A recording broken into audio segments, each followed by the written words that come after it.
Well, trapping season just around the corner. Got some new traps this year. I'm gonna try using some brake cleaner to degrease them. I'm gonna use some vinegar on them to see if that'll make them rust quick enough so that way I can get a little bit of dye to stick to them. We'll give it a go and see how it works out here. Should be a pretty good time. We got some Duke 550s we're gonna use. So hopefully we'll get them cleaned up, get a nice rust set onto them, and we'll be able to get them dyed.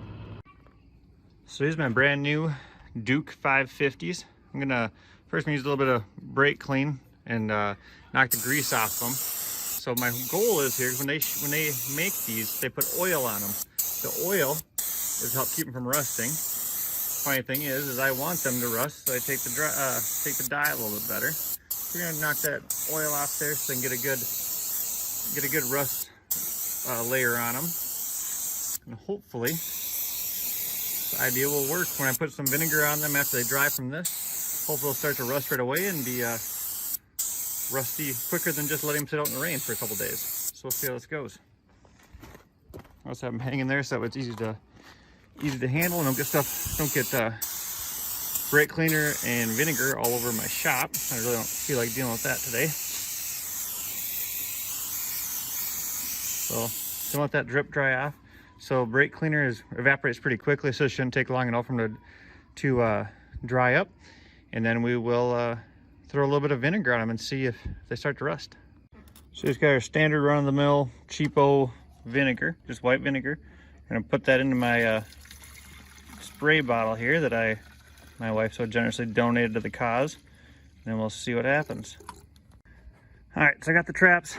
They're all degreased with brake cleaner, and now they're pretty much dry. So I got my vinegar here. I'm gonna squirt that all over so it's got a good solid mist, get a good coating on them. I'm hoping now that the acidity of the vinegar starts to cause these things to rust up nice. We'll see how it works out. It's kind of my first try at it, but theoretically, it'll make them rusty.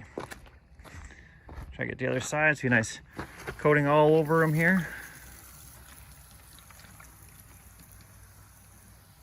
Not sure how long it'll take, if it's going to be overnight or a week before they start showing some good rust on them, but we'll give it a go and see what happens.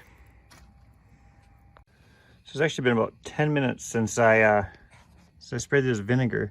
You can see they're already starting to discolor right through here where the rust is kind of starting on them. So I think this will actually cause them to rust up. I mean, some had a little bit of rust on them already just from sitting, but a lot of them are actually starting to change colors on the top side already.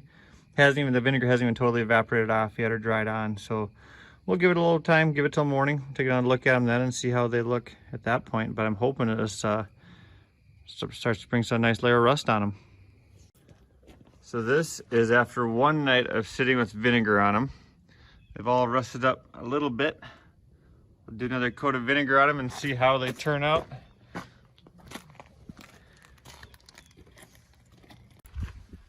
"24 hours after soaking them in vinegar, they are all rusted, top and bottom. I did set them up on top and soaked them a couple times. I think probably soaked them 3 times with vinegar over the past 24 hours. These are all Duke 550s. Pretty solid coat of rust on them. I'm gonna get started adding on the chains to them with springs, which look like this. So I'm gonna have adding in the other end of the swivel, the spring, and I'm gonna actually end up crimping this over and using a D-ring with a nut on it to fasten it to my anchors, which I'm also gonna start making, which look like these for the anchors. And I'll put chain from them about 18 inches up and use a D-ring to connect the two together. So what I'm doing is taking my chain, I'm going to cut a link in just 1/2 of the link, so that way I can twist it and I can put it back together.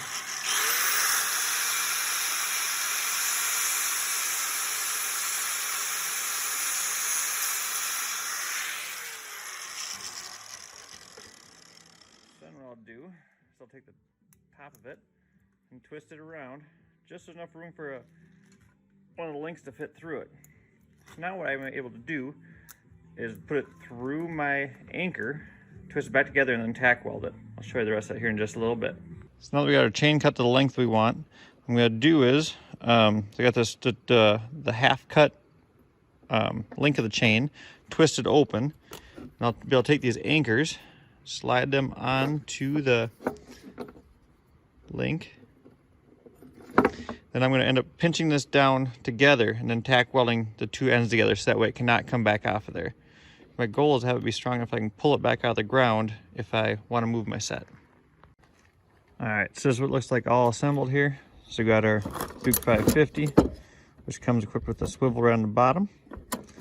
This is the part that comes with it. That comes with a swivel here. We added in another portion of a swivel, a spring to dampen. We've got an S-hook just to get the attach the spring, a D-ring to attach to our anchor, and that's what we had just recently. We actually used the S-hook on this one and welded it so that way it cannot pull off.